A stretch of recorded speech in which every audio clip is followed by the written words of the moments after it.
Gold silver ETF లో even stock market ETF లో investment చేస్తున్న వాళ్ళకి సెబీ వాళ్ళు కొత్త రూల్స్ తీసుకొస్తున్నారు. ఇవి వీటిలో ఇన్వెస్ట్మెంట్ చేస్తున్న ప్రతి ఒక్కరూ తెలుసుకోవాలి. దీని గురించి మాట్లాడుకుంటూ Vinod Khosla famous business man, సుమారుగా 1100 కోట్ల పైగా తనకి నెట్వర్త్ ఉంటుంది. ఇండో అమెరికన్ బిజినెస్ మ్యాన్ తను ఏమంటున్నారు, AI may completely replace IT and BPO jobs అనేలా స్టేట్మెంట్స్ చేస్తున్నారు. ఇవాళ మార్కెట్ స్ట్రాంగ్ గా పెరిగింది, బట్ ఐటీ ఇండెక్స్ పెద్దగా పెరగలేదు. కొన్ని ఐటీ స్టాక్స్ పడ్డాయి ఇవాళ. సో పడ్డప్పుడేమో బాగా మార్కెట్ రికవర్ అవుతున్నప్పుడు ఐటీ ఇండెక్స్ కామ్ గా ఉంటుండడం ఐటీలో ఇన్వెస్ట్మెంట్ చేస్తున్న వాళ్ళకి కొంత కన్సర్న్ గా ఉంటుంది. కొంతమంది ఏమో ఐటీ స్టాక్స్ పెరుగుతాయి, మంచిది, ఇక్కడ కొనుక్కోవచ్చు అని, ఇది ఒక మంచి వాల్యుయేషన్ అని, హిస్టారికల్ గా ఎప్పుడు ఈ లెవెల్స్ లో లేదని, ఇది బెటర్ అని అంటుంటే, ఇంకొంతమంది ఏఐ అనేది ఐటీని స్ట్రాంగ్ గా ఇంపాక్ట్ చేయబోతుంది. It's not about the correction, ఎంత పడింది అనేది కాదు, నెక్స్ట్ ఎంత గ్రోత్ ఉంటుంది, సో దట్ మనం బిజినెస్ మీద డబ్బులు పెట్టి వెయిట్ చేయడానికి ఇన్వెస్ట్మెంట్ లో అన్నది ఒక డిబేట్ లా మనకి ఇప్పుడు మార్కెట్ లో నడుస్తుందా. దీని గురించి మాట్లాడుకుంటూ స్టాక్ మార్కెట్ రిలేటెడ్ ఉన్న కంపెనీస్ కి ఆర్బీఐ వాళ్ళు బిగ్ షాక్ నే ఇచ్చారు. సో మీరు బిఎస్సి లో కానీ ఎన్ఎస్సి లో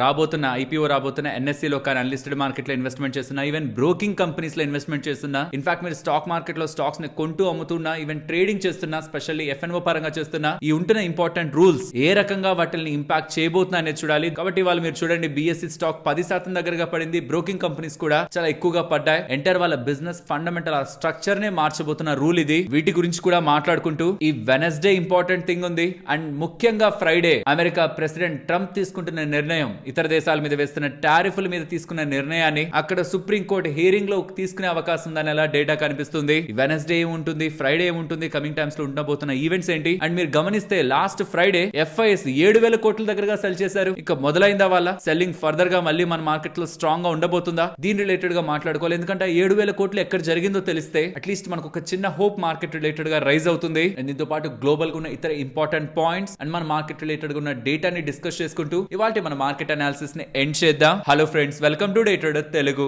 గుడ్ ఈవినింగ్. ఫస్ట్ సెబీ వాళ్ళు తీసుకొస్తున్న ETF new rules gold and silver related గా అండ్ ఓవరాల్ ఈక్విటీ రిలేటెడ్ గా ఉంటున్నో చూద్దాం. ఇక్కడ మీరు గమనిస్తే సెబీ వాళ్ళు కమింగ్ డేస్ లో ఈక్విటీ మార్కెట్ లో ఉంటున్న ఈటీఎఫ్ లకి అండ్ ఈ గోల్డ్ అండ్ సిల్వర్ రిలేటెడ్ ఉన్న ఈటీఎఫ్ లకి కొత్త రూల్స్ అయితే తీసుకురాబోతున్నారు. అందులో ప్రధానంగా ఇప్పటి వరకు మీరు ఈటీఎఫ్ రిలేటెడ్ గా ఒక సర్క్యూట్ అంటూ చూసుంటారు కదా, అంటే ఒక దగ్గర ఆగిపోవడం. కానీ సెబీ వాళ్ళు ఏం చెప్తున్నారంటే ఇకపై ఈటీఎఫ్ లు కూడా సర్క్యూట్ లిమిట్స్ ని తీసుకురావాలని, ఈటీఎఫ్ లు ఈక్విటీ మార్కెట్ రిలేటెడ్ గా గోల్డ్ అండ్ సిల్వర్ కాదు, ఈక్విటీ మార్కెట్ రిలేటెడ్ గా ఉన్నవి ఫస్ట్ 10% దగ్గర లిమిట్ నైతే ఎదుర్కొంటాయి. 10% కి మించి పెరిగినా పడినా అక్కడ ఆగిపోతాయి. దాని తర్వాత రిక్వైర్మెంట్ ని బట్టి దాన్ని 20% వరకు మారుస్తారంటున్నారు. ఇఫ్ నీడెడ్ తీసుకోవాలని లేదు, కావాలంటే తీసుకుంటారు డెసిషన్, అప్పుడు 20% వరకు మారుతుంది. సో ఇంకపై 10% పెరిగింది అనుకోండి ఏదైనా ఇండెక్స్, ఆ ఇండెక్స్ కి సంబంధించిన ఈటీఎఫ్ 10% దగ్గర ఆగుతుంది. అది ఇంకా పెరగాల, ఫర్దర్ గా ఇండెక్స్ పెరుగుతున్నా ఈటీఎఫ్ పెరగాల లేదా అనేది, 20% కి వెళ్ళాలా లేదా అనేది decision with respect to data చూసి తీసుకోవచ్చు అని ఎక్స్చేంజెస్ సెబీ వాళ్ళు చెప్తున్నారు. మెజారిటీ ఆఫ్ ఇండెక్స్ ఏవి కూడా 10% మూవ్ అవ్వవు డేలో, కాబట్టి ఇది పక్కన పెట్టచ్చు. కానీ చూడాల్సింది గోల్డ్ అండ్ సిల్వర్ కి. గోల్డ్ అండ్ సిల్వర్ కి ఇనిషియల్ గా 6% మించి పెరగడం ఆర్ 6% మించి పడడం కాకుండా ఆ జోన్ లోనే ట్రేడ్ అయ్యేలా ఫస్ట్ ఒక లిమిట్ ని, ఒక రేంజ్ ని తీసుకొస్తున్నారు. దాని తర్వాత అది 9% దగ్గరికి వచ్చింది అనుకోండి, కొంతసేపు కూల్ ఆఫ్ అవుతుంది, ఆగుతుంది కాసేపు. ఇమీడియట్ గా మీరు దానికి మించి కొనడం అమ్మడం చేయలేరు, పెరిగినా పడినా. దాని తర్వాత స్లోగా లిమిట్స్ అనేటివి మారుతూ మాక్సిమం 20% కి వస్తే ఇకపై అక్కడి నుంచి మీకు అది ట్రేడ్ అవడం జరగదు. సో ఇక రానున్న రోజుల్లో మీరు గోల్డ్ ఈటీఎఫ్ లో కానీ సిల్వర్ ఈటీఎఫ్ లో కానీ పెట్టుబడి చేస్తుంటే ఈ రూల్ అమలు అవుతున్నప్పటి నుంచి అది 20% మించి పెరిగినా పడినా దానిపై ఫర్దర్ గా మీరు కొనడం పెరిగితే, అమ్మడం పడిపోతే చేయలేరు, అక్కడ మీకు లాక్ అయిపోతుంది. అండ్ ఈవెన్ ఈటీఎఫ్ లకు సంబంధించిన ఐ అనేవి కూడా 15 సెకండ్స్ కి రిఫ్రెష్ అవ్వాలని అండ్ ఈ లిమిట్స్ రిలేటెడ్ గా సిస్టమ్ కూడా T-2 నుంచి T-1 కి తీసుకొస్తున్నట్టు సెబీ వాళ్ళు అప్డేట్ చేస్తున్నారు. ఈ మొత్తంలో ఇంపార్టెంట్ ఏంటంటే silver and gold ETF related గా 6% నార్మల్ బ్యాండ్ ఉంటుంది, 6% పెరగడం 6% పడడం అక్కడ వరకు ఓకే. బట్ 9% దగ్గరకు వచ్చేసరికి ఆగుతుంది. మీరు చూస్తే సడన్ గా బయర్స్ ఏ ఉంటారు 9% పెరిగినప్పుడు, సడన్ గా సెల్లర్స్ ఏ ఉంటారు 9% పడ్డప్పుడు, అక్కడ కాసేపు ఆగుతుంది, 15 మినిట్స్ పాటు ఆగుతుంది, ప్రైస్ అక్కడ స్ట్రక్ అయిపోతుంది, తర్వాత మళ్ళీ మూవ్ అవుతుంది. అలా మూవ్ అవుతూ 20% పెరిగినా 20% పడ్డా దానికి మించి మూవ్ అవ్వదు, ఆ రోజు అంతే, ఇంకా అక్కడతో ఎండ్ అయిపోతుంది. ఇది సెబీ వాళ్ళు తీసుకురాబోతున్న కొత్త ఈటీఎఫ్ రిఫార్మ్స్. ఇది ఎప్పటి నుంచి అమల్లోకి వస్తాయనేది చెప్పలేదు, కానీ రూల్స్ అయితే ప్రపోజ్ చేస్తున్నట్టు మల్టిపుల్ సోర్సెస్ నుంచి మనకి ఇన్ఫర్మేషన్ కనిపిస్తూ ఉంది. But if in case gold or silver చాలా వోలటైల్ గా మూవ్ అయితే, పడినా పెరిగినా, ఇంకా ఆ పాయింట్ లో ఉంటున్న ఈటీఎఫ్ ని మీరు అమ్మేయాలన్నా లేకపోతే ఇంకా ఫర్దర్ గా కొనుక్కోవాలన్నా సరే ఆ లిమిట్స్ కి లోబడే మనం యాక్టివిటీ చేయాల్సి ఉంటుంది. అండ్ ఇక్కడ మీరు గమనిస్తే ఎకనామిక్స్ టైమ్స్ వాళ్ళు గోల్డ్ అండ్ సిల్వర్ ధరలు పడుతూ ఉన్నాయి, ఇంకా పడచ్చా ఆర్ బౌన్స్ బ్యాక్ అవుతాయా, పెరుగుతాయా, అనలిస్టులు ఏమనుకుంటున్నారో అన్న దాని రిలేటెడ్ గా ఒక ఆర్టికల్ ని పబ్లిష్ చేశారు. దాంట్లో వాళ్ళు రీసెంట్ టైమ్స్ లో గోల్డ్ రిలేటెడ్ గా ఉంటున్న యాక్టివిటీకి ఇప్పుడు యుఎస్ మార్కెట్స్ క్లోజ్ లో ఉన్నాయి అండ్ చైనాకి సంబంధించి 1 వీక్ హాలిడేలో ఉంటున్నాయి. ఫిబ్రవరి 15th నుంచి 23rd వరకు లూనార్ న్యూ ఇయర్ రిలేటెడ్ గా ఎంటైర్ వీక్ క్లోజ్ లో ఉన్నాయి. దాని కారణంగా పొజిషన్స్ తీసుకుంటున్న ట్రేడర్స్ ఎస్పెషల్లీ చైనా రిలేటెడ్ గా ఎంటైర్ వీక్ అంతా క్లోజ్ ఉంది కాబట్టి దానికి ముందు వాళ్ళ పొజిషన్స్ ని లైటన్ చేసుకునే ప్రయత్నంలో మనకు గోల్డ్ అండ్ సిల్వర్ లో కొంత ఫాల్ కనిపించిందని చెప్తున్నారు. ఇక ఫర్దర్ గా గోల్డ్ పెరుగుతుందా లేకపోతే ఇక్కడి నుంచి పడుతుందా అన్న దానికి ఒకే ఒక్క లాజిక్ వీళ్ళు పెడుతుంది. డాలర్ కానీ స్ట్రాంగ్ గా ఉండి ఇంట్రెస్ట్ రేట్స్ కానీ హయ్యర్ గానే ఉంటే ప్రీషియస్ మెటల్స్ కూడా ప్రెషర్ ని ఫేస్ చేస్తాయంటున్నారు. కరెన్సీ స్ట్రాంగ్ గా ఉండి వడ్డీ రేట్ల కట్ అనేది ఉండదు అనేలా మార్కెట్ కనిపిస్తే అది గోల్డ్ అండ్ సిల్వర్ కే కాదు ఈక్విటీ మార్కెట్స్ కూడా నెగటివ్. అండ్ మిగతా ఆర్టికల్ లో వీళ్ళు కమింగ్ టైమ్స్ లో ఫెడ్ వాళ్ళు వడ్డీ రేట్లు కట్ చేస్తున్నారన్నా డాలర్ ఫర్దర్ గా మళ్ళీ వీక్ అవుతుందన్నా అలాంటి సెంటిమెంట్స్ ఆర్ సైన్స్ ఎప్పుడైతే మార్కెట్ లో మళ్ళీ కనిపిస్తాయో ఫర్దర్ గా అది బంగారం వెండిని పెంచుతుందని. కానీ ప్రెసెంట్ ఉన్న సిచ్యువేషన్ అంటే రీసెంట్ టైమ్స్ లో వచ్చిన డేటా మీరు గమనిస్తే జాబ్స్ డేటా అనుకునే దానికంటే చాలా బాగా వచ్చింది. 60,000 దగ్గరగా జాబ్స్ అనుకుంటే 66,000 దగ్గరగా జాబ్స్ అనుకుంటే 130,000కి పైగా జాబ్స్ వచ్చాయి. మోర్ దాన్ డబుల్ అనుకున్న దానికంటే డబుల్ జాబ్స్ చాలా స్ట్రాంగ్ గా ఉన్నాయి. వడ్డీ రేట్ కట్ చేయాల్సిన అవసరం లేదు ఫెడ్ వాళ్ళకి. ఇది ఒక డేటా కదా. ఫ్రైడే సిపిఐ ఇన్ఫ్లేషన్ డేటా వచ్చింది. అది నేను ఆ వీడియోలోనే చెప్పాను. అనుకున్న దానికంటే బాగా వచ్చింది. హెడ్లైన్ ఇన్ఫ్లేషన్ కానీ కోర్ ఇన్ఫ్లేషన్ కానీ అనుకున్న దానికంటే బాగా వచ్చింది. ఇన్ఫ్లేషన్ బాగుంటే రేట్ కట్ చేయొచ్చు ఫెడ్ వాళ్ళు. సో ఒక పక్కేమో కట్ చేయాల్సిన అవసరం లేదని, ఇంకో పక్కేమో కట్ చేయొచ్చు అనేలా. జాబ్స్ డేటా ఏమో కట్ చేయాల్సిన అవసరం లేదు, ఎకానమీ బాగుందని. ఇన్ఫ్లేషన్ డేటా ఏమో కట్ చేయొచ్చు, నేను ఇన్ఫ్లేషన్ ని బెటర్ గానే ఉన్నాను, అనుకున్న దానికంటే మంచిగానే ఉన్నాను, రేట్ కట్ కావాలంటే చేయొచ్చు అని. Two contradictive data points US related గా రీసెంట్ టైమ్స్ లో వచ్చాయి. మరి దానికి ఫెడ్ వాళ్ళు ఏ డిసిషన్ తీసుకుంటారు అండ్ ఇక్కడ ఏ డిసిషన్ తీసుకుంటారు అనేది మార్చ్ 18th మనకి మీటింగ్ ఉంది కదా, నెక్స్ట్ ఫెడ్ మీటింగ్ ఉంది కదా మార్చ్ 18th అప్పుడు తెలుస్తుంది. కానీ ఈ వెనస్డే ఫెడ్ వాళ్ళకి సంబంధించిన లాస్ట్ మీటింగ్ ఒక మినిట్స్ అప్డేట్ ఉంది. లాస్ట్ మీటింగ్ లో వాళ్ళు ఏం మాట్లాడుకుంటే నెక్స్ట్ రేట్ కట్స్ రిలేటెడ్ గా, ఇన్ఫ్లేషన్ రిలేటెడ్ గా, గ్రోత్ రిలేటెడ్ గా ఏం మాట్లాడుకున్నారు అనేది వెనస్డే మనకి క్లారిటీ ఉంటుంది. And next month 18th fed meeting లో మనకి వాళ్ళ రేట్ కట్ డెసిషన్ రిలేటెడ్ గా అప్డేట్స్ కనిపిస్తాయి. అండ్ అది గోల్డ్ అండ్ సిల్వర్ ప్రైస్ ని స్ట్రాంగ్ గా ఇంపాక్ట్ చేసే ఎలిమెంట్ అనేలా వీళ్ళు అభిప్రాయపడుతూ మెజారిటీ ఆఫ్ అనలిస్టులు అందరూ కూడా భారీగా పడిపోతుందని ఏం ఎక్స్పెక్ట్ చేయట్లేదని, ప్రెసెంట్ ఎక్కడుందో ఇంచుమించుగా అదే లెవెల్స్ దగ్గరే ఉంటుందని వాళ్ళ 1 year టార్గెట్స్ లో మోస్ట్ ఆఫ్ ద అనలిస్టులు చూస్తున్నారని. ఇన్వెస్టర్స్ ఇకపై నెక్స్ట్ కమింగ్ డేస్ లో యుఎస్ డాలర్ ఒక స్ట్రెంత్ ని, ఫెడ్ మానిటరీ పాలసీ ఒక యాక్షన్స్ ని అబ్జర్వ్ చేయడం, అంటే వాళ్ళకి నెక్స్ట్ ఏం చేసే అవకాశం ఉంది, డాలర్ ఎలా స్ట్రెంథన్ అవుతుందా వీకెన్ అవుతుందా అని గ్లోబల్ గా ఉన్న జియో పొలిటికల్ టెన్షన్స్ ని ఆధారంగా చేసుకొని, యుఎస్ యొక్క ప్రెసెంట్ మ్యాక్రో పిక్చర్ ని ఆధారంగా చేసుకొని దాని రిలేటెడ్ గా గోల్డ్ అండ్ సిల్వర్ ఒక యాక్షన్స్ ని బేస్ చేసుకోవాల్సి ఉంటుందనేలా ఎకనామిక్స్ టైమ్స్ వాళ్ళు అభిప్రాయపడుతున్నారు. సింపుల్ గా డాలర్ వీక్ అయిపోతే గోల్డ్ అండ్ సిల్వర్ పెరుగుతుంది, ఫెడ్ వాళ్ళు వడ్డీ రేట్లు కట్ చేస్తే గోల్డ్ అండ్ సిల్వర్ పెరుగుతుంది. ఇవి రెండు వీళ్ళు చెప్తున్నది. కానీ రియాలిటీలో సెంట్రల్ బ్యాంక్స్ కొంటున్నప్పుడే మనకి ఎక్కువగా గోల్డ్ అండ్ సిల్వర్ పెరిగింది. అండ్ వాళ్ళు కొంటున్నారని బంగారం పెరిగినప్పుడు దాంతో పాటు బంగారం ఇంకా ఎక్కువ పెరిగిపోతున్న ETF లో వచ్చిన పెట్టుబడులు దాన్ని పెంచాయి. So what central banks are doing at this moment లో వాళ్ళు ఏం చేస్తున్నారు అనేది మ్యాటర్ అవుతుంది. పర్సనల్ గా మనం డేటాని గమనిస్తే, లాస్ట్ 2 years డేటాని గమనిస్తే మనకు తెలుస్తుంది. So apart from this data అంటే డాలర్ ఎలా స్ట్రెంథన్ అవుతుందా వీక్ అవుతుందా, ఫెడ్ వాళ్ళు వడ్డీ రేట్లు కట్ చేస్తున్నారా లేదనే దాంతో పాటు సెంట్రల్ బ్యాంక్స్ ఒక యాక్షన్ ఏంటి, బంగారం రిలేటెడ్ గా కొంటున్నారా ఆగారా అన్నది కూడా మోస్ట్ ఇంపార్టెంట్. అలాంటి ఏ ఇంపార్టెంట్ డేటా పాయింట్స్ ఉన్నా అది నేను ఆ రోజు వీడియోలోనే మీకు షేర్ చేస్తాను. అండ్ ఇవాల్టి నుంచి ఇండియాలో AI సమిట్ అయితే జరగబోతుంది. ఈ ఫ్రైడే వరకు జరుగుతుంది. PM నరేంద్ర మోడీ గారు వెళ్తారు. దాంతో పాటు గూగుల్ కి సంబంధించిన అధినేత దగ్గర నుంచి, అంటే సుందర్ పిచాయ్ గారి దగ్గర నుంచి చాట్ జీపీటీ అండ్ ఆంథ్రోపిక్ కి సంబంధించిన ముఖ్యమైన అని లీడ్ చేస్తున్న పర్సన్స్ కూడా ఇందులోకి వచ్చి మాట్లాడబోతున్నారు. So AI next big thing గా రీసెంట్ టైమ్స్ లో వస్తున్న డెవలప్మెంట్స్ అన్ని కూడా ఒక ట్రాన్స్ఫర్మేషన్ రిలేటెడ్ గా వరల్డ్ ని మూవ్ చేస్తున్నాయా, ఇవన్నీ అక్కడ డిస్కషన్స్ లో ఉంటాయి. బట్ దీని ఎందుకు ఇంత స్పెసిఫిక్ గా ఇప్పుడు మాట్లాడుతున్నానంటే AI కమింగ్ టైమ్స్ లో చాలా సెక్టార్స్ ని బిగ్ వే లో ఇంపాక్ట్ చేయబోతుందని, స్పెషల్ గా ఐటీ కంపెనీస్ ని, BPO కంపెనీస్ ని ఆల్మోస్ట్ కంప్లీట్ గా రీప్లేస్ చేయబోతుందని, వైట్ కాలర్ జాబ్స్ లో ఒక డిస్రప్షన్ రాబోతుందని వినోద్ కోస్లా గారి స్టేట్మెంట్స్ కనిపిస్తున్నాయి. ఎవరి Vinod Khosla? Indian American billionaire business man, 71 years age ఉంటున్న వ్యక్తి, ఇండస్ట్రీని చాలా టైం బ్యాక్ నుంచి గమనిస్తున్న వ్యక్తి. కానీ ఈ AI సమిట్ లో మాట్లాడుతూ నెక్స్ట్ 5 years లో ఈ ట్రాన్స్ఫర్మేషన్ అంతా ఐటీ ఇండస్ట్రీ పరంగా AI ఒక టేక్ ఓవర్ జరుగుతుందనేలా స్ట్రాంగ్ స్టేట్మెంట్స్ చేశారు. AI సమిట్ కాబట్టి పాజిటివ్ స్టేట్మెంట్ చేయాలి కాబట్టి అలా చేశారా లేదా అనేది మనకు తెలియదు. కానీ ఆ స్టేట్మెంట్స్ ఐటీ స్పేస్ లో పెద్ద డిస్కషన్ గా అయితే మారాయి. అండ్ లేటెస్ట్ గా ఇవాళ కూడా UBS వాళ్ళు అసలు ఐటీ సర్వీసెస్ యొక్క ఫ్యూచర్ ఏంటి, నెక్స్ట్ ఐటీ సర్వీసెస్ ఏమవుతున్నాయని ఒక ఇంట్రెస్టింగ్ డేటాని కూడా రిలీజ్ చేశారు. అందులో ఈ టేబుల్ ఉంది చూసారా, ఇది చాలా బాగుంటుంది. UBS వాళ్ళు ఏం చెప్తున్నారంటే ఈ AI వచ్చి ఐటీ సర్వీసెస్ ని ఎండ్ చేయదు, కానీ AI వచ్చి ఐటీ సర్వీసెస్ ని ట్రాన్స్ఫార్మ్ చేయబోతుంది. ఐటీ రీసెంట్ గా సుమారుగా 15% దగ్గరగా పడింది. స్పెషల్లీ AI ఏజెంట్స్ కారణంగా, ఆంథ్రోపిక్, ప్లాంటియర్ టైప్ టూల్స్ కారణంగా కమింగ్ టైమ్స్ లో human programmer, human software engineers ఒక నీడ్ తగ్గిపోతుందని ఒక భయాలతో AI కారణంగా ఐటీ స్టాక్స్ లో మనకి పానిక్ కనిపిస్తుంది. ఎందుకంటే ట్రెడిషనల్ గా ఐటీ కంపెనీస్ అన్ని ఎలా వర్క్ అయ్యాయి, మోర్ ఎంప్లాయీస్ మోర్ రెవెన్యూ. ఆ కంపెనీ గ్రో అవుతుందంటే ఎంప్లాయీస్ గ్రో అవుతున్నారా లేదని చెక్ చేసుకునే మెట్రిక్ వరకు మనం చూసేవాళ్ళం. కానీ ఇప్పుడు ఇప్పుడు ఆ మోడలే క్వశ్చన్ మార్క్ లోకి వెళ్తుందని.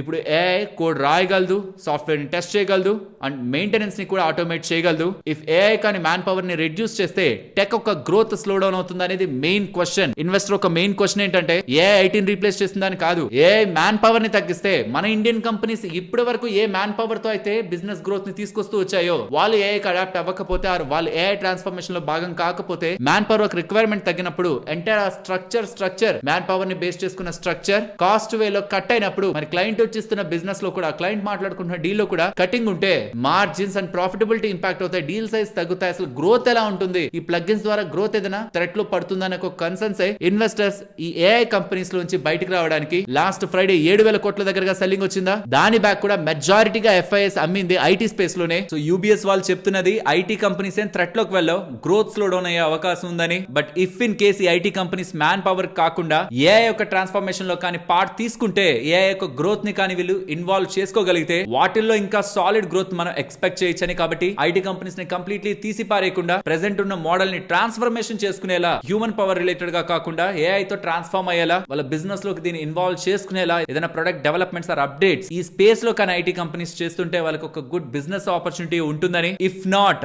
లార్జ్ ఐటీ కంపెనీస్ అన్ని, ఇదే నేను మీకు చెప్పింది టేబుల్ ఇంట్రెస్టింగ్ గా ఉంటుందని. ఇప్పటి వరకు 6 to 7% గ్రోత్ రేట్ తో గ్రో అవుతాయి అనుకున్నాం, కానీ ఏఐ కారణంగా వాళ్ళు కానీ ట్రాన్స్ఫార్మ్ అవ్వకపోతే వాళ్ళు ఏం రీప్లేస్ అవ్వరు, కానీ గ్రోత్ 3 to 4% కి పడిపోతుంది. దీంతో గ్రోత్ స్లో డౌన్ అయితే మరి వాల్యుయేషన్స్ కూడా రీఅడ్జస్ట్ అవ్వాలి కదా, దాని కారణంగా వాల్యుయేషన్స్ కూడా రీఅడ్జస్ట్ అయ్యి స్టాక్ ప్రైసెస్ మీద ఇంపాక్ట్ ఉంటుందని వాళ్ళు అభిప్రాయపడుతున్నారు. సో ఇమీడియట్ గా ఐటీ కంపెనీస్ అన్ని కూడా వాళ్ళ ఎంప్లాయీస్ ని అప్ స్కిల్లింగ్ చేసేసేయాలని, వాళ్ళ ఏఐ ప్రొడక్ట్స్ రిలేటెడ్ గా వర్క్ చేయాలని, outcome based billing and fixed price contracts మీద వాళ్ళు ఎక్కువ ఫోకస్ చేయాలనేలా వీళ్ళు అభిప్రాయపడుతున్నారు. ఇకపై ఐటీ కంపెనీస్ అంటే జస్ట్ హ్యూమన్ బేస్డ్ గానే కాకుండా ఏఐ ప్రొడక్ట్స్ ని డెవలప్ చేయడంలోను, ఏఐ కంపెనీస్ తో టైఅప్ అయి న్యూ సొల్యూషన్స్ ని క్లయింట్స్ కి అందించే వేలోను, ఏఐ ఇంటిగ్రేషన్ లో కూడా వాళ్ళ ఎంప్లాయీస్ ని స్కిల్ చేసి అప్ స్కిల్లింగ్ చేసి ఒక ట్రాన్స్ఫర్మేషనల్ పాత్ ఐటీ కంపెనీస్ తీసుకోవాలనేలా స్టేట్మెంట్స్ కనిపిస్తూ ఉన్నాయి. అండ్ ఆల్రెడీ కొన్ని కంపెనీస్ ఏఐ రిలేటెడ్ గా మేము ఫోకస్ చేస్తున్నాం అని చెప్తున్నారు, బట్ అది సాలిడ్ కోర్ బిజినెస్ లా వెళ్ళట్లేదు. బట్ ఇక్కడ నుంచి చూడండి, ప్రతి ఒక్క కాన్ఫరెన్స్ కాల్ చూడండి, డెఫినెట్లీ ఏఐ అనే వర్డ్ ప్రతి ఐటీ కంపెనీ వాడుతుంది. వాళ్ళ ట్రాన్స్ఫర్మేషన్ లో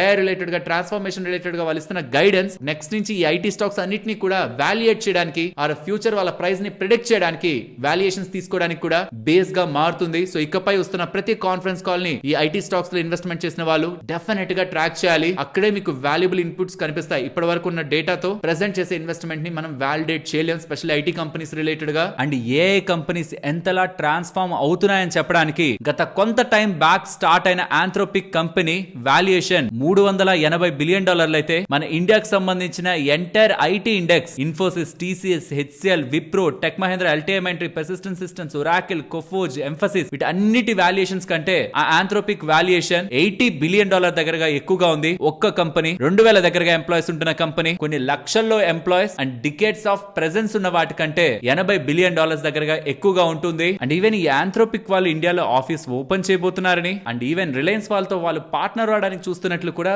అప్డేట్స్ అయితే కనిపిస్తూ ఉన్నాయి. నెక్స్ట్ ఆర్బీఐ వాళ్ళు తీసుకొస్తున్న కొత్త రూల్స్ అనేది స్టాక్ మార్కెట్ రిలేటెడ్ గా ఉన్న కంపెనీస్ పై ఎటువంటి ఇంపాక్ట్ ఉంటుందనే దాని గురించి మాట్లాడుకుందాం. ఆర్బీఐ వాళ్ళు సింపుల్ గా బ్యాంక్స్ తో మీరు ఇష్టం వచ్చినట్లు డబ్బుల్ని బ్రోకింగ్ కంపెనీస్ కి ఇవ్వద్దు, ఆర్ వాళ్ళకి బదులుగా గ్యారంటీస్ ని ఎక్స్చేంజెస్ కి ఇవ్వద్దు. అలా మీరు చేయాలనుకుంటే 100% కొలెటరల్ ని కలెక్ట్ చేయండి అని, కొన్ని దగ్గరలో ఆర్ మినిమం 50% అయినా కలెక్ట్ చేయమని, అందులోనూ సగం ఖచ్చితంగా క్యాష్ ఉండేలా చూసుకోండి అని ఇప్పటి వరకు ఉన్న రూల్స్ ని స్ట్రాంగ్ గా టైటన్ చేస్తున్నారు. అంటే సింపుల్ గా బ్రోకర్స్ అందరికీ కూడా మీరు సర్టెన్ యాక్టివిటీస్ చేయాలనుకుంటే అది కంప్లీట్ గా మీ డబ్బులతో అయినా చేయండి, క్యాష్ తో అయినా చేయండి, ఆర్ మీ దగ్గర ఉన్న కొలెటరల్ తాకట్నైనా పట్టుకొచ్చి పెట్టండి. అది కూడా కంప్లీట్ గా బ్యాంక్స్ ని యాక్సెప్ట్ చేయొద్దు అంటున్నారు. స్టాక్స్ ఒక 100 కోట్లకు తీసుకొస్తే 100 కోట్లు డబ్బులు ఆ బ్రోకింగ్ కంపెనీకి ఇవ్వద్దు, దాంట్లో 40% తీసేయండి, అంటే హెయిర్ కట్ పెట్టుకోండి, మీ దగ్గర ఉంచండి దాని బఫర్ గా. 60 crores మాత్రమే ఇవ్వండి. స్పెషల్లీ ప్రొప్రైటరీ ట్రేడింగ్ జరుగుతుంది, ప్రాప్ ట్రేడింగ్ అంటారు. బ్యాంక్స్ కానీ ఓన్ ఇండివిజువల్ ఫిర్మ్స్ కానీ వాళ్ళ ఓన్ దాంతో వాళ్ళ ఓన్ బుక్స్ మీద చేస్తూ ఉంటారు. కంపెనీ తన ఓన్ డబ్బుల్ని, క్లయింట్ డబ్బుల్ని కాకుండా ఓన్ డబ్బుల్ని చేసేది ప్రొప్రైటరీ ట్రేడింగ్ కిందకు వస్తుంది. ఎఫ్ఎన్ఓ లో దాని వాల్యూమ్ 40%. ఇప్పుడు వాళ్ళ రిలేటెడ్ గా రిస్ట్రిక్షన్స్ ని త్రూ బ్యాంక్స్ ద్వారా వస్తున్న ఫండింగ్ పరంగా పెడితే ఎఫ్ఎన్ఓ వాల్యూమ్స్ ఇంపాక్ట్ అవుతాయి, బిజినెస్ తగ్గిపోతుందని ఒక కన్సర్న్స్ బ్రోకింగ్ కంపెనీస్ రిలేటెడ్ గా స్ట్రాంగ్ గా పడుతుంది. ఈవెన్ మీకు మార్జిన్ ట్రేడింగ్ ఫెసిలిటీ అని వినుంటారు కదా, అప్పులు ఇస్తుంటాయి బ్రోకింగ్ కంపెనీస్. తీసుకోండి, మీ దగ్గర 100 రూపాయలు అంటే 400 స్టాక్స్ కొనుక్కోండి, వడ్డీ కట్టండి. ఏదైనా పడిపోయిందంటే, స్టాక్ పడిపోయిందంటే మేము దాన్ని అమ్మేస్తాం, మా డబ్బులు మేము తీసుకుంటాం, మీ నష్టం మీదే అని వడ్డీ తీసుకుంటారు. అండ్ వాళ్ళ అసలుకి ప్రొటెక్షన్ ఉంటుంది మెజారిటీగా. దాని రిలేటెడ్ గా బ్రోకర్ కి డబ్బులు ఎక్కడి నుంచి వస్తున్నాయి? క్లయింట్ కి ఇవ్వడానికి, అది కూడా బ్యాంక్స్ నుంచి వస్తున్నాయి. ఆ డబ్బులు కూడా 100% కొలెటరల్ ని మెయింటైన్ చేయమని, అందులో 50% క్యాష్ ని పెట్టుకోమని ఆర్బీఐ వాళ్ళు బ్యాంక్స్ కి చెప్తూ ఉండడం. ఇప్పటి వరకు బ్రోకింగ్ కంపెనీస్ కి వర్కింగ్ క్యాపిటల్ చాలా ఈజీ అయ్యేది, కానీ ఇకపై కష్టం అవుతుంది. అండ్ ప్రొప్రైటరీ ట్రేడింగ్ రిలేటెడ్ గా కంప్లీట్ గా రిస్ట్రిక్షన్ ని పెడుతూ, ఫండింగ్ రిలేటెడ్ గా, బ్యాంకింగ్ నుంచి వస్తున్న ఫండింగ్ రిలేటెడ్ గా పెడుతూ ఉండడం ఎఫ్ఎన్ఓ లో దాని కారణంగా ఇంపాక్ట్ ఎంత స్ట్రాంగ్ గా ఉంటుంది. సో దట్ ఇప్పటి వరకు దాని కారణంగా బిజినెస్ సంపాదిస్తున్న బ్రోకింగ్ కంపెనీస్ కి అండ్ ఈవెన్ ఎక్స్చేంజెస్ కూడా ఇంపాక్ట్ సాలిడ్ గా ఉంటుందా అని ఒక కన్సర్న్స్ ఇవాళ బిఎస్సి స్టాక్ 10% దగ్గరగా పడ్డానికి ఏంజల్ వన్, గ్రో అండ్ ఇతర బ్రోకింగ్ కంపెనీస్ కూడా ఫాలో అవడానికి ప్రధానమైన కారణం. అండ్ దీని ఒక ఇంపాక్ట్ ని నెంబర్స్ లో చూస్తే, ప్రొప్రైటరీ ట్రేడింగ్ ఏముంది, ఓన్ కంపెనీస్ ది, ఇండివిజువల్స్ కదా ఎక్కువ చేస్తున్నాం అని అనుకుంటాం. కానీ ఈక్విటీ ఆప్షన్స్ లో వాళ్ళదే 50% market share, and cash segment లో 30%, అండ్ ఈక్విటీ ఫ్యూచర్స్ లో 32% దగ్గరగా proprietary trading and own companies వాళ్ళు ఇండివిజువల్ గా ఉంటున్న డబ్బులతో చేసేదే ఎక్కువ కనిపిస్తుంది. ఈ Jane Street and investment bank, even banks కూడా ఓన్ ఇండివిజువల్ ప్రొప్రైటరీ డెస్క్ లు ఉంటాయి, ప్రాప్ డెస్క్ లు ఉంటాయి. వాళ్ళదే మెజారిటీ ఆఫ్ షేర్ అండ్ వాళ్ళ రిలేటెడ్ గా వాల్యూమ్స్ ఇంపాక్ట్ అయితే కంపెనీలో ఒక బిజినెస్ లకు ఇంపాక్ట్ అవుతుందని మార్కెట్ లో కన్సర్న్స్ ఇవాళ స్టాక్స్ అన్నిట్లో ఫాల్ కి reason. Even MTF book related గా కూడా ఏంజల్ వన్ ది మీరు గమనించారనుకోండి, ఆల్మోస్ట్ వాళ్ళ ఎంటీఎఫ్ బుక్ అనేది, అంటే వేరే వాళ్ళకి అప్పులు ఇవ్వడం అనేది 6100 కోట్ల దగ్గరగా ఉంటుంది. దాంట్లో 50% అనేది బ్యాంక్ నుంచే తెచ్చుకుంటున్నారు, 3400 కోట్ల దగ్గరగా వాళ్ళు బ్యాంక్ నుంచే తెచ్చుకుంటున్నారు. ఇప్పుడు ఈ ఆర్బీఐ రూల్స్ తో వాళ్ళకి తక్కువ డబ్బులు వెళ్తుంది, దాంతో వాళ్ళ ఎంటీఎఫ్ బుక్ కూడా ఇంపాక్ట్ అవుతుందని మార్కెట్ భయపడుతుంది. కాబట్టి స్టాక్ లో మనం ఇవాళ ఫాల్ చూసాం. ఈవెన్ గ్రో వాళ్ళు కూడా అగ్రెసివ్ గా ఎంటీఎఫ్ రిలేటెడ్ గా ఎక్స్పాండ్ చేసుకోవాలనుకుంటున్నారు. వాళ్ళ ధైర్యం బ్యాంకులు ఉన్నాయి కదా అని ఇప్పుడు ఆర్బీఐ వాళ్ళు తెస్తున్న రూల్స్ తో కమింగ్ టైమ్స్ లో గ్రో వాళ్ళు కూడా ఖచ్చితంగా మార్కెట్ లోకి వచ్చి మనల్ని డబ్బులు అడగాలి. ఈక్విటీ షేర్స్ రిలేటెడ్ గా ఫ్రెష్ గా ఇస్తాం, మేము డబ్బులు రైజ్ చేస్తున్నాం ఎంటీఎఫ్ బుక్ రిలేటెడ్ గా ఫండింగ్ కోసం అని. సో మనీ అనేది ఇప్పుడు బ్రోకింగ్ కంపెనీస్ కి కష్టం అవుతుంది. బ్యాంక్స్ అంత ఈజీగా ఇవ్వద్దు, వితౌట్ తాకట్టు లేకుండా, కొలెటరల్ లేకుండా ఇవ్వద్దు. ఉన్నా సరే దాంట్లో సగం క్యాష్ పెట్టమంటున్నారు. ఇది బ్రోకింగ్ కంపెనీస్ కి. ఎక్స్చేంజెస్ కి డైరెక్ట్ గా ప్రొప్రైటరీ ట్రేడింగ్ పరంగానే రిస్ట్రిక్షన్స్ పెడుతూ ఉండడం, వాళ్ళ రిలేటెడ్ గా majority of activity cash trading కానివ్వండి, ఈక్విటీ ఆప్షన్స్ కానివ్వండి, ఈక్విటీ ఫ్యూచర్స్ లో కానివ్వండి, మెజారిటీ మార్కెట్ షేర్ వాళ్ళదే. కాబట్టి వాళ్ళ ఇంపాక్ట్ అయితే మరి బ్రోకింగ్ కంపెనీస్ కి ఇంపాక్ట్ ఉంటుంది, బిజినెస్ ఎక్స్చేంజెస్ కి ఉంటుంది ఇంపాక్ట్. సో ఓవరాల్ గా ఇది వాళ్ళ బిజినెస్ ఇంపాక్ట్ చేస్తుందని ఒక కన్సర్న్స్ వాళ్ళ ఎంటైర్ ఈక్విటీ మార్కెట్స్ రిలేటెడ్ ఉన్న స్టాక్స్, అంటే క్యాపిటల్ మార్కెట్స్ రిలేటెడ్ ఉన్న స్టాక్స్ లో మీరు ఫాల్ ని చూసారు. కస్టమర్ కి ఏదైనా చేంజ్ ఉందా అంటే, మీకు నాకు ఇంకెవరికైనా చేంజ్ ఉందా అంటే, మీరు వాటిల్లో ట్రేడింగ్ చేస్తున్న వాళ్ళైతే ఇంపాక్ట్ ఉంటుంది. ఇన్వెస్టర్ అయితే స్టాక్స్ పడతాయి, ట్రేడింగ్ చేస్తుంటే వాళ్ళ వాల్యూమ్స్ తగ్గినప్పుడు, కొంచెం లిక్విడిటీ డ్రై అయినప్పుడు మీకు బై అండ్ సెల్ రిలేటెడ్ గా కొంత డిఫరెన్స్ అనేది హెవీగా ఉండే అవకాశం ఉంటుంది. హోప్ మీకు ఈ కొత్త ఆర్బీఐ రూల్స్ రిలేటెడ్ గా లాజిక్ అర్థమైందని. ఇది April 1st, 2026 నుంచి అమలు అవుతాయి. ఫీడ్బ్యాక్ తీసుకుంటున్నారు, బ్రోకర్ సపోర్ట్ చేస్తున్నారు. బట్ ఇవే అమలు అయితే మాత్రం బ్రోకింగ్ కంపెనీస్ కి మంచిది కాదు. అంటే మంచిది కాదంటే వాళ్ళ రిక్వైర్మెంట్ పెరుగుతుంది, వర్కింగ్ క్యాపిటల్ స్ట్రెస్ పడుతుంది, అండ్ ఎక్స్చేంజెస్ కి అయితే బిజినెస్ లో ఇంపాక్ట్ అయితే ఉంటుంది. నెక్స్ట్ మన మార్కెట్స్ విషయానికి వస్తే, ఇవాళ వితౌట్ ఐటీ సపోర్ట్ మార్కెట్ లో స్ట్రాంగ్ బౌన్స్ అయితే కనిపించింది. బ్యాంకింగ్ స్పేస్ స్ట్రాంగ్ గా సపోర్ట్ చేసింది. ఎఫ్ఐఎస్ మనకి ఫ్రైడే స్ట్రాంగ్ గా సెల్ చేశారని మనం అనుకుంటున్నాం, కానీ అందులో majority of selling IT companies related గానే. అండ్ ఇవాల్టి ఎఫ్ఐడిఐ డేటా అప్డేట్ అవుతుంది. 16th Feb డేటా, ఇవాల్టి డేటా ఎఫ్ఐఎస్ 400 crores కి సెల్ చేస్తున్నారు, వెరాస్ డిఐఎస్ 1200 crores కి బై చేస్తున్నారు. ఎఫ్ఐఎస్ ఒక సెల్లింగ్ 7000 crore నుంచి 400 crore కి వచ్చిందంటే సిగ్నిఫికెంట్ గా ఈ ఐటీ కంపెనీస్ రిలేటెడ్ గా లాస్ట్ టైం ఫాల్ లో మెజారిటీ ఆఫ్ పార్టిసిపేషన్ ఎఫ్ఐఎస్ ద్వారా అనేది మనం అర్థం చేసుకోవాలి. బికాస్ డెలివరీ బేస్డ్ సెల్లింగ్ జరిగింది. మీరు ఫ్రైడే ఐటీ కంపెనీస్ రిలేటెడ్ ఉన్న డెలివరీ బేస్డ్ యాక్టివిటీని చూస్తుంటే ఇది మనకు అర్థమవుతుంది. అందులో మెజారిటీ ఆఫ్ పార్టిసిపేషన్ ఎఫ్ఐఎస్ ది. అండ్ ఇవాళ యుఎస్ ప్రెసిడెంట్ డే కారణంగా హాలిడేలో ఉంటుంది. చైనా లూనార్ వీక్ అని చెప్పాను కదా, February 15th నుంచి 23rd వరకు హాలిడేలో ఉంటుంది. తైవాన్ మార్కెట్ క్లోజ్ లోనే ఉంది, అండ్ ఈవెన్ కొరియన్ మార్కెట్ కూడా క్లోజ్ లోనే ఉంది. Majority of global markets close లోనే ఉన్నాయి. అండ్ యుఎస్ కి సంబంధించిన సుప్రీం కోర్ట్ హియరింగ్ ఈ ట్రంప్ రిలేటెడ్ గా టారిఫ్ ది ఫ్రైడే మనకు ఉంటుంది. అండ్ దానికి ముందు వెనస్డే యుఎస్ కి సంబంధించిన ఫెడ్ మీటింగ్ జరిగింది కదా లాస్ట్ టైం, దాని ఒక మినిట్స్ అంటే ఇంకేం మాట్లాడుకున్నారన్న ఒక డేటా ఉంటుంది. And India UK trade deal కూడా ఏప్రిల్ నుంచి అమల్లోకి రాబోతుంది అనేలా మనకు అప్డేట్స్ కనిపిస్తూ ఉన్నాయి. దీంతో మన ఇరు దేశాలకు సంబంధించిన ట్రేడ్ కూడా ఆల్మోస్ట్ 2030 కి డబల్ ఎక్స్పెక్ట్ చేస్తున్నట్లు కూడా ఇండియా యూకే స్ట్రాంగ్ గా గ్రో అవుతాయని, ఇప్పుడు ప్రెసెంట్ ఉంటున్న ట్రేడ్ ఇంకా సిగ్నిఫికెంట్ గా యూకే తో ఇండియా పెంచుకుంటుంది అనేలా కూడా అప్డేట్స్ కనిపిస్తూ ఉన్నాయి. యూరోపియన్ యూనియన్ తో ట్రేడ్ డీల్ అయింది, యూకే తో ట్రేడ్ డీల్ అయింది, యుఎస్ తో కూడా రీసెంట్ టైమ్స్ లో ట్రేడ్ డీల్ అయింది. అది ఎఫెక్ట్ అవ్వాలి. సో గ్లోబల్ గా ఉన్న మన ఎక్స్పోర్ట్స్ రిలేటెడ్ గా ఉన్న రిస్ట్రిక్షన్స్ అన్ని స్లోగా ఒక్కొక్కటి ఈజ్ అవుతూ వచ్చాయి. నెంబర్స్ కూడా బెటరే ఉన్నాయి. బట్ కొత్తగా వచ్చిన రిస్ట్రిక్షన్ ఏదైనా మార్కెట్ పరంగా ఉంది అంటే ఏఐ వచ్చి ఐటీని ఏమైనా ఇంపాక్ట్ చేస్తుందని ఒక పాయింట్ ఆఫ్ టైం అంతా కూడా ఏఐ బబుల్ ఏదైనా ఉందా, ఏఐ బబుల్ కారణంగా గ్లోబల్ గా ఉన్న ఏఐ కంపెనీస్ పడతాయని మార్కెట్ వరి అవుతూ వచ్చింది. కానీ ఇప్పుడు ఆ ఏఐ కంపెనీస్ అలానే ఉంటాయేమో, ఏఐ కారణంగా డెవలప్ అవుతున్న ప్రొడక్ట్స్ ఐటీ కంపెనీస్ ఒక బిజినెస్ ఏమైనా తినేస్తాయా అనే మార్కెట్ లో భయాలు. ఇప్పుడు ఏఐ బబుల్ కాదు భయం, ఏఐ వచ్చి ఐటీని ఏం చేస్తుంది నాకు భయం. ప్రతిసారి మార్కెట్ లో ఒక కొత్త భయం క్రియేట్ అవుతూనే ఉంటుంది, అది మళ్ళీ ఫేడ్ అవుతూ కొత్త భయాలు వస్తూనే ఉంటాయి. స్లోగా మార్కెట్ పడినట్టే పడి మళ్ళీ రికవర్ అయి స్ట్రాంగ్ గా పెరుగుతూ ఉంటుంది. ఇది స్లోగా మీరు చూస్తూ విత్ టైం ఈ ఎక్స్పీరియన్స్ ని మార్కెట్ లో పొందుతూ, ఫియర్ మార్కెట్ లో ఉండడం కామనే, విత్ టైం మార్కెట్ ఆ ఫియర్ నుంచి బయటకు వస్తుంది, స్ట్రాంగ్ గా ఎవాల్వ్ అవుతుంది. బట్ ఇన్ బిట్వీన్ జరుగుతున్న మార్కెట్ వోలటాలిటీలో మనం స్టేబుల్ గా ఉన్నామా లేదా అనేది మన ఫ్యూచర్ పోర్ట్ఫోలియో యొక్క గ్రోత్ ని డిసైడ్ చేస్తుంది అన్నది మనం గుర్తుంచుకొని ఇలాంటి సమయాల్లో మార్కెట్ కి టైం ఇస్తూ పేషెన్స్ గా ఉండడం మనం నేర్చుకోవాలి. ఫ్రెండ్స్, ఇలా మార్కెట్ లో ఉంటున్న ఎంటైర్ డేటాను అనాలిసిస్ చేస్తూ కంటెంట్ మీ ముందుకు తీసుకురావడానికి మేము ఎఫర్ట్స్ పెట్టామని మీరు అనుకుంటే దాన్ని మన వీడియోని లైక్ చేస్తూ పెడుతున్న ఎఫర్ట్స్ ని ఎంకరేజ్ చేయండి. ఫస్ట్ మనపురం ఫైనాన్స్ గురించి మాట్లాడుకోవాలి. మనపురం ఫైనాన్స్ లో బయాన్ క్యాపిటల్ వాళ్ళు ఇన్వెస్ట్మెంట్ చేయడానికి ఆర్బీఐ వాళ్ళు ఒప్పుకోరు. సో దట్ ఈ బయాన్ క్యాపిటల్ ఒక అక్విజిషన్ మనపురం రిలేటెడ్ గా జరగదని మార్కెట్ లో కన్సర్న్స్ రైజ్ అవ్వడం, మనపురం స్టాక్ పడిందా, కానీ మనపురం ఫైనాన్స్ వాళ్ళు క్లియర్ గా ఆర్బీఐ వాళ్ళ అప్రూవల్ మాకు లభించింది. బయాన్ క్యాపిటల్ వాళ్ళు మనపురం ఫైనాన్స్ లో 41.66% వాటాని ఓవరాల్ గా అక్విజిషన్ చేయబోతున్నారు. దానికి ఆర్బీఐ ఒక పర్మిషన్ లభించిందని ఎలా అప్డేట్ చేస్తూ ఉండడం కంపెనీ పరంగా మనం మంచి అప్డేట్ గానే చూడాలి. ఈ రెలిగేర్ వాళ్ళు ఉన్నారా, వాళ్ళు డీమర్జర్ ని అనౌన్స్ చేస్తున్నారు. వాళ్ళ ఇన్సూరెన్స్ బిజినెస్ రిలేటెడ్ గా 1:1 లో ఈ డీమర్జర్ ఉంటుందని ఎలా చెప్తున్నారు. వీళ్ళ అండర్ లో ఇన్సూరెన్స్ బిజినెస్ ఏ ఉంది, కేర్ ఇన్సూరెన్స్ ని మీరు వినే ఉంటారు కదా, అదే వీళ్ళ అండర్ లో ఉంటున్న బిజినెస్. దాన్ని డీమర్జ్ చేయబోతున్నారని అండ్ వీళ్ళ కంపెనీకి సంబంధించిన ఫైనాన్షియల్ సర్వీసెస్ ని సెపరేట్ గా, ఇన్సూరెన్స్ బిజినెస్ ని సెపరేట్ గా 2 ఇండిపెండెంట్ లిస్టెడ్ ఎంటిటీస్ గా ఉంచాలనే ఆలోచనలో వీళ్ళు ఉంటున్నట్టు అప్డేట్స్ చేస్తున్నారు. ఎవరెవరైతే రెలిగేర్ లో మీకు స్టాక్స్ ని హోల్డ్ చేస్తుంటారో ఒక్కొక్క షేర్ కాను మీకు ఇంకొక షేర్ డీమర్జ్ అయిన బిజినెస్ రిలేటెడ్ గా కూడా లభిస్తుంది. So insurance business, financial services business రెండు కూడా సెపరేట్ అవబోతున్నాయి. అసలు ఈ రెలిగేర్ వాళ్ళ దగ్గర ఏ బిజినెస్ ఉన్నాయి ఇక్కడ మీరు స్క్రీన్ మీద గమనించవచ్చు. Apart from insurance, broking, SME వాళ్ళకి లోన్స్ ఇవ్వడం, లెండింగ్ అండ్ ఈ హౌసింగ్ ఫైనాన్స్ రిలేటెడ్ గా బిజినెస్ ఉన్నాయి. వీటన్నిటి రిలేటెడ్ గా రెలిగేర్ ఎంటర్ప్రైజెస్ అనే దాంతో మీరు ఇప్పుడు స్టాక్ మార్కెట్ లో చూస్తూ ఉంటారు. బట్ ఇకపై ఇన్సూరెన్స్ బిజినెస్ ని సెపరేట్ చేస్తూ rest of the financial services business ని సెపరేట్ చేయాలని రెలిగేర్ వాళ్ళైతే భావిస్తూ ఉన్నారు. యాంటీ డయాబెటిక్ రిలేటెడ్ గా ఉన్న డ్రగ్ సెమాగ్లూటైడ్ రిలేటెడ్ గా సెడెస్కో వాళ్ళ దగ్గర నుంచి, ఇండియన్ డ్రగ్ రెగ్యులేటర్ దగ్గర నుంచి నాట్కో ఫార్మా వాళ్ళకి అప్రూవల్ అయితే లభించింది. ఇది కంపెనీ బిజినెస్ పరంగా మంచి అప్డేట్. డిక్సాన్ టెక్నాలజీస్ వాళ్ళు లాంగ్ షేర్ ఇంటెలిజెన్స్ వాళ్ళతో జాయింట్ వెంచర్ ని ఫామ్ చేసుకుంటున్నారు. ఇందులో భాగంగా వీళ్ళు స్మార్ట్ ఫోన్స్ ని, టాబ్లెట్స్ ని మ్యానుఫ్యాక్చర్ చేస్తారని, వీటితో పాటు smart watches, AI, PC, automotive, electronic manufacturing కూడా చేయబోతున్నారని ఈ జాయింట్ వెంచర్ లో డిక్సాన్ వాళ్ళ దగ్గర 74% వాటా, లాంగ్ షేర్ వాళ్ళ దగ్గర 26% వాటా ఉంటుందని అప్డేట్స్ చేస్తున్నారు.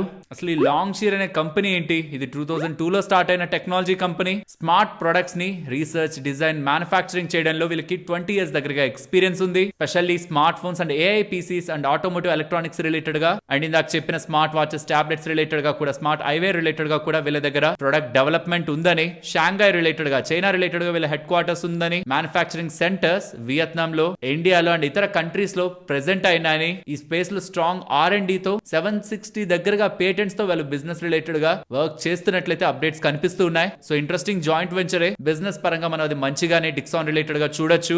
ఎన్ఎల్సీ ఇండియా వాళ్ళు ఉన్నారా, వాళ్ళు నాల్కో వాళ్ళతో ఒక MOU ని కుదుర్చుకుంటున్నారు. Thermal, renewable and energy projects related గా 1200 megawatt thermal captive power and renewable energy పరంగా ఈ MOU కుదుర్చుకున్నట్టు ఎన్ఎల్సీ ఇండియా వాళ్ళు చెప్తున్నారు. నెక్స్ట్ ఎకనామిక్స్ టైమ్స్ వాళ్ళకి ఇంట్రెస్టింగ్ డేటాను షేర్ చేస్తున్నారు. ఇండియా వెనిజులా దగ్గర నుంచి ఆయిల్ కొనుక్కోవడానికి స్టార్ట్ చేసిందని, రిలయన్స్, IOC, HPCL వాళ్ళు ఆయిల్ కార్గోస్ ని వెనిజులా నుంచి బుక్ చేసుకుంటున్నారని, క్రూడ్ ఆయిల్ ని ఇండియా వెనిజులా నుంచి కొంటూ ఉందని అప్డేట్స్ అయితే కనిపిస్తున్నాయి. After a very long time Venezuela నుంచి ఇండియా ఆయిల్ కొనడాన్ని మొదలు పెడుతూ ఉంది. రిలయన్స్ వాళ్ళ రిఫైనరీస్ ఉన్నాయి కదా జామ్నగర్ లో, అవి అండ్ పరదీప్ అండ్ విశాఖ సంబంధించిన రిఫైనరీస్ కూడా ఈ వెనిజులా ఆయిల్ ని రిఫైన్ చేయగలవు. నెక్స్ట్ దీప్ ఇండస్ట్రీస్ గురించి మాట్లాడుకోవాలి. ONGC వాళ్ళు వీళ్ళ ఆర్డర్స్ ని క్యాన్సిల్ చేస్తున్నారని అప్డేట్స్ తో స్టాక్ ఆ పాయింట్ లో బాగా పడింది కదా. దాని రిలేటెడ్ గా వాళ్ళు క్లారిఫికేషన్ ఇచ్చారు. ఎగ్జిస్టింగ్ ఉన్న ఏ ONGC కాంట్రాక్ట్ కూడా ఇంపాక్ట్ అవ్వలేదని, వాళ్ళ రిలేటెడ్ గా ఉన్న ఒక ఫ్యూ ఆర్డర్స్, రీసెంట్ ఆర్డర్స్ మాత్రమే క్యాన్సిల్ అయ్యాయని, ఆల్మోస్ట్ దానికి కారణంగా 5 to 6 crore దగ్గరగా రెవెన్యూ మీద Q4 FY26 లో ఇంపాక్ట్ ఉంటుందని, బట్ దాని తర్వాత మాకు ఆయిల్ ఇండియా నుంచి 148 crore దగ్గరగా న్యూ ఆర్డర్స్ కూడా వచ్చాయని ఎలా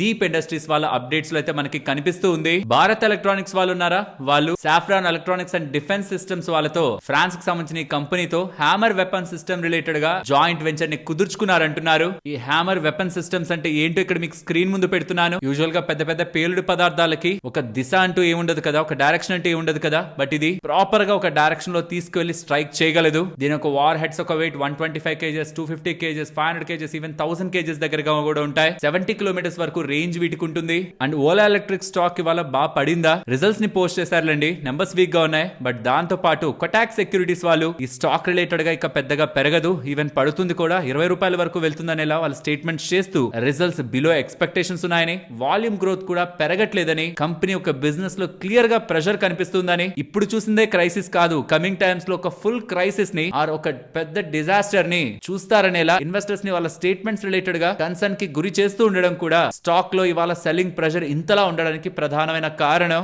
నెంబర్స్ మార్కెట్ బిలో ఎక్స్పెక్టేషన్స్ ఉన్నాయి, అది మనం నెంబర్స్ లో డిస్కస్ చేద్దాం. అండ్ ఈ ఓలా ఎలక్ట్రిక్ లో ఏ మ్యూచువల్ ఫండ్స్ ఎంతెంత హోల్డ్ చేస్తున్నాయన్న డేటా కూడా మీకు ఇక్కడ కనిపిస్తూ ఉంటుంది. ఇప్పుడు నేను మీతో షేర్ చేసిన డేటా వాల్యుబుల్ గానే అనిపించిందా? అనిపిస్తే మన వీడియోని తప్పకుండా లైక్ చేయండి. అండ్ ఇది చూడండి, 1993 లో 300 రూపాయలకి ఈ డొమైన్ ని కొనుక్కున్నాడు AI.com అని. అసలు అప్పుడు AI రిలేటెడ్ గా బజ్ కూడా లేదు, ఏదో జనరల్ గా క్యాజువల్ గా తీసుకున్నాడు. కానీ ఇప్పుడు దాన్ని 634 కోట్లకి సెల్ చేశాడు. ఇది చాలా మంది చేస్తుంటారు, డొమైన్స్ ని తక్కువ రేటుకి కొనుక్కొని దాని రిలేటెడ్ గా మంచిగా నేమ్ వచ్చిన తర్వాత దాన్ని చాలా పెద్ద మొత్తానికి అమ్ముతూ ఉంటారు. 2025 నుంచి దీని రిలేటెడ్ గా నెగోసియేషన్స్ జరుగుతున్నాయని, ఫైనల్ గా 634 కోట్లకి దీన్ని అమ్మినట్టు అప్డేట్స్ అయితే కనిపిస్తూ ఉన్నాయి. AI స్పేస్ రిలేటెడ్ గా బజ్ స్ట్రాంగ్ గా ఉంటుండడం, డొమైన్ ని కూడా 100 కోట్లు పెట్టి కొన్నారు. టోటల్ గా ఒక్క డొమైన్ తన ఎంటైర్ లైఫ్ నే మార్చేసింది. కానీ పేషెన్స్ గా ఇన్ని సంవత్సరాల పాటు దానికి డబ్బులు కట్టుకుంటూ రావడం కూడా చాలా గొప్ప విషయమే. ఈజ్ మై ట్రిప్ వాళ్ళు ఉన్నారు కదా, వాళ్ళు కొత్త బిజినెస్ లోకి ఎంటర్ అవుతూ ఉంటారు. వాళ్ళు 500 crore దగ్గరగా స్ట్రాటజిక్ గా క్యాపిటల్ ని రేస్ చేయడానికి ప్లాన్ చేస్తున్నట్టు, ఇది డబ్బులతో growth momentum and high potential ఉంటున్న సెగ్మెంట్స్ లో ఎంటర్ అవడానికి ఈజ్ మై ట్రిప్ వాళ్ళు చూస్తున్నారని అప్డేట్ చేస్తున్నారు. ప్రాబబుల్లీ హోటల్స్ రిలేటెడ్ గా ఎక్స్పాన్షన్ అవ్వచ్చు, హోటల్స్ అండ్ హాలిడేస్ రిలేటెడ్ గా స్పేస్ లో హై గ్రోత్ సెగ్మెంట్ అని దాంట్లోకి ఎంటర్ అవడానికి చూస్తున్నట్టు అప్డేట్స్ అయితే కనిపిస్తూ ఉన్నాయి. అప్డేట్స్ తోనే స్టాక్ ఇవాళ 20% దగ్గరగా పెరిగింది. నెక్స్ట్ ఇవాళ 3 కంపెనీస్ మార్కెట్ లో కొత్తగా వచ్చాయి. ఒకటి క్వాలిటీ వాల్స్ ఇండియా 29 రూపాయల 80 పైసలు దగ్గరగా లిస్ట్ అయింది. యాక్చువల్లీ ఇది 40 రూపీస్ దగ్గరగా ఇండికేటివ్ ప్రైస్ అనమాట, 26% డిస్కౌంట్ లో మనకి లిస్ట్ అయింది. రెండవది ఫ్రాక్టల్ అనలిటిక్స్ అనే company, IPO price 900 but list అయింది 850 లో. అండ్ ఏ ఫైనాన్షియల్ లిస్టింగ్ కూడా జరిగింది, ఇష్యూ ప్రైస్ 129 అండ్ లిస్ట్ అయింది 130. నెక్స్ట్ ఈ ఆల్కెమ్ ల్యాబ్స్ వాళ్ళు ఉన్నారా, వాళ్ళ రిలేటెడ్ గా February 13th US FDA వాళ్ళ ఇన్స్పెక్షన్ జరిగింది. వాళ్ళ పూణే మ్యానుఫ్యాక్చరింగ్ ప్లాంట్ రిలేటెడ్ గా ఆ ఇన్స్పెక్షన్ తర్వాత వాళ్ళకి ఫార్మ్ 483 ని ఇష్యూ చేస్తూ 6 అబ్జర్వేషన్స్ ని కూడా US FDA వాళ్ళు అప్డేట్ చేశారని, డేటా ఇంటిగ్రిటీ రిలేటెడ్ ఎటువంటి అబ్జర్వేషన్ లేదని ఆల్కెమ్ ల్యాబ్స్ వాళ్ళు అప్డేట్ చేశారు. డేటా ఇంటిగ్రిటీ పరంగా ఎటువంటి అబ్జర్వేషన్ లేకపోవడం కంపెనీ పరంగా మంచిగానే చూడొచ్చు.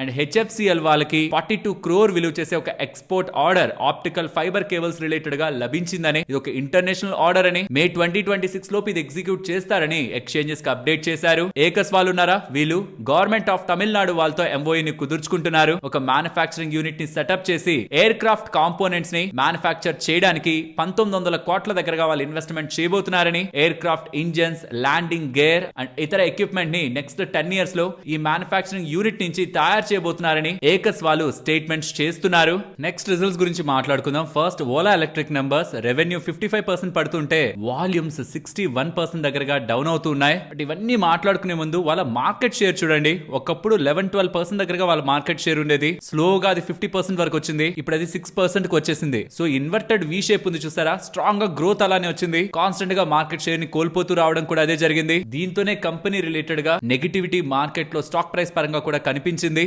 నెట్ లాస్ 487 crore పోస్ట్ చేశారు, ఇయర్ 13% తగ్గింది. బట్ స్టిల్ రెవెన్యూ 55% పడుతూ వాల్యూమ్ సిగ్నిఫికెంట్ గా ఇంపాక్ట్ అవుతూ, దీంతో వివిధ రేటింగ్ ఏజెన్సీస్ అన్ని కూడా, ఇందాక కొటాక్ గురించి మాట్లాడుకున్నాం, ఈవెన్ ఎంకే వాళ్ళు కూడా గతంలో 50కి వెళ్తుందన్న వాళ్ళు కూడా 20 రూపాయలకే వస్తుంది స్టాక్ అని. వీక్ క్వార్టర్, వీళ్ళ operating losses quarter on quarter పెరుగుతూనే ఉన్నాయి. సర్వైవల్ కన్సర్న్ గా ఉంది. వాల్యూమ్ 32,000 యూనిట్స్ కి డిక్లైన్ అవడం, గతంలో Q1 లో 125,000 యూనిట్స్ నుంచి అంతకి డిక్లైన్ అవడం, 6% మార్కెట్ షేర్ కి డౌన్ అవడం అనేది కన్సర్న్ గా ఉందని, వాళ్ళ దగ్గర ఉన్న క్యాష్ తో కంపేర్ చేస్తూ ఉన్న డెట్ హైయర్ లెవెల్స్ లో ఉంది. ఇక్కడ నుంచి బిజినెస్ సర్వైవల్ అనేది స్ట్రాంగ్ గా వాళ్ళు చేసుకోలేకపోతే ఎంటైర్ కంపెనీ యొక్క బిజినెస్ కే పొటెన్షియల్ రిస్క్ ఉంటుందని, ఒకవేళ 2-wheeler ఎలక్ట్రిక్ వెహికల్ ఎవరైనా ఎక్స్పోజర్ చూడాలనుకుంటే Ather, TVS and Bajaj interesting companies గా వీళ్ళకి కనిపిస్తున్నట్టే ఆమ్కే వాళ్ళు అప్డేట్ చేశారు. సో ఆఫ్టర్ ఈ నెంబర్స్ స్టాక్ లో వాళ్ళ సిగ్నిఫికెంట్ గా మనం సెల్లింగ్ ప్రెషర్ చూసాం. అండ్ ప్రెసిషన్ వైర్స్ వాళ్ళ నెంబర్స్ చూడండి, రెవెన్యూ 37% పెరుగుతుంది, మార్జిన్ ఎక్స్పాండ్ అవడం వల్ల ప్రాఫిట్ 99% పెరిగింది. Overall good set of numbers. Diamond power infra వాళ్ళ నెంబర్స్ ఇక్కడ మీకు స్క్రీన్ మీద కనిపిస్తూ ఉంటాయి. రెవెన్యూ 54% పెరుగుతూ, మార్జిన్స్ ఎక్స్పాండ్ అవుతూ, ప్రాఫిట్ 692% 2% దగ్గరగా ఇయర్ ఆన్ ఇయర్ కంపారిజన్ లో గ్రో అయింది. Revenue, margins, operating profit and even net profit significant గా వీళ్ళు గ్రోత్ ని చూపించారు. అండ్ వాళ్ళ ఆర్డర్ బుక్ కూడా 3,300 crore పైగానే ఉంది అని, స్ట్రాంగ్ ఆర్డర్ పైప్ లైన్ తో ఫ్యూచర్ క్వార్టర్స్ ఒక రెవెన్యూ స్టేబుల్ గా ఉందని power grid, NTPC, Adani, JSW and even BHEL దగ్గర నుంచి కూడా వీళ్ళకి ఆర్డర్ బుక్ ఉంటున్నట్టు ఆల్మోస్ట్ 275 దగ్గరగా క్లయింట్స్ ని వీళ్ళు సర్వ్ చేస్తూ నెక్స్ట్ 2 years లో 2000 క్లయింట్స్ కి రీచ్ అవ్వాలనే టార్గెట్ తో వీళ్ళు ఉంటున్నట్టు అప్డేట్స్ చేస్తున్నారు. ఇంతకీ అసలు వీళ్ళు ఏం బిజినెస్ చేస్తారు? కండక్టర్స్ సుమారుగా 41% దగ్గరగా వీళ్ళ బిజినెస్ లో ఉంటుంది. హెచ్టీ కేబుల్స్ 36%, ఎల్టీ కేబుల్స్ 23% దగ్గరగా వీళ్ళ బిజినెస్ లో కాంట్రిబ్యూషన్ ఇస్తూ ఉంటాయి. హెచ్టీ కేబుల్స్ అంటే high tension and high voltage cables, usually 33 kilowatt ఇంత నుంచి 400 కిలోవాట్ వరకు ఉంటుంది. ఎల్టీ కేబుల్స్ అంటే low tension or low voltage cables, 1 kV or below ఉంటున్న కేబుల్స్. ఇవి లో వోల్టేజెస్ ని క్యారీ చేయడానికి యూజ్ చేస్తారు. నెక్స్ట్ బ్రెయిన్ బీ సొల్యూషన్స్ గురించి మాట్లాడుకోవాలి. ఆఫ్టర్ నెంబర్స్ స్టాక్ లో 11% దగ్గరగా మనం ఫాల్ ని చూసాం. నెంబర్స్ ఇక్కడ స్క్రీన్ మీద ఉంచుతున్నాను. రెవెన్యూస్ ఇయర్ ఆన్ ఇయర్ లో 14% దగ్గరగా గ్రో అయ్యాయి, కానీ లాసెస్ 15 crore దగ్గరగా పోస్ట్ చేశారు. Although year on year and quarter లో లాసెస్ తగ్గుతున్నా దానికి కారణం కూడా మనం చూడాలి. అదర్ ఇన్కమ్ 44 crore దగ్గరగా వచ్చింది. అది లాస్ట్ ఇయర్ తో కంపేర్ చేస్తే సుమారుగా 10 కోట్ల దగ్గరగా పెరిగింది. లాస్ట్ క్వార్టర్ తో కంపేర్ చేస్తే 14 కోట్లు పెరిగింది. సో అదర్ ఇన్కమ్ పెరగడం కారణంగా లాసెస్ కొంతవరకు కంట్రోల్లోకి వచ్చాయి. ఈవెన్ వీళ్ళు హైజీన్ మార్కెట్ కూడా కేఏ హైజీన్ అనే కంపెనీని అక్వైర్ చేసి మూవ్ అవుతున్నట్టు, hygiene and disposable products related గా కూడా వీళ్ళు బిజినెస్ ని స్టార్ట్ చేస్తున్నట్లు అప్డేట్ చేస్తున్నారు. అది వీళ్ళ ద్వారా కాదు, వీళ్ళ సబ్సిడరీ అయిన స్వరా బేబీ అనే కంపెనీ ద్వారా ఈ మొత్తం డీల్ ని 57 crore 74 lakhs తో క్లోజ్ చేస్తున్నట్టు త్రూ షేర్ స్వాప్. ఇది ఎటువంటి క్యాష్ డీల్ కూడా కాదు. నెక్స్ట్ వాళ్ళ ఈఎంఎస్ స్టాక్ స్ట్రాంగ్ గా పడింది కదా, ఎక్కువగా పడింది కదా. దీని రిలేటెడ్ గా రీజన్ ని మీరు చూస్తే రెవెన్యూ 18% పడుతూ మార్జిన్స్ డిటోరియేట్ అవుతూ ఉండడం కారణంగా ప్రాఫిట్స్ 63% దగ్గరగా డౌన్ అయ్యాయి. ఓవరాల్ నెంబర్స్ మార్కెట్ ఎక్స్పెక్టేషన్స్ కి బిలో ఉన్నాయి. సరే, మరి నేను ఇక్కడ మరొక ఇంట్రెస్టింగ్ వీడియోతో మళ్ళీ మీ ముందుకు వస్తాను. అంతవరకు టేక్ కేర్. జై హింద్.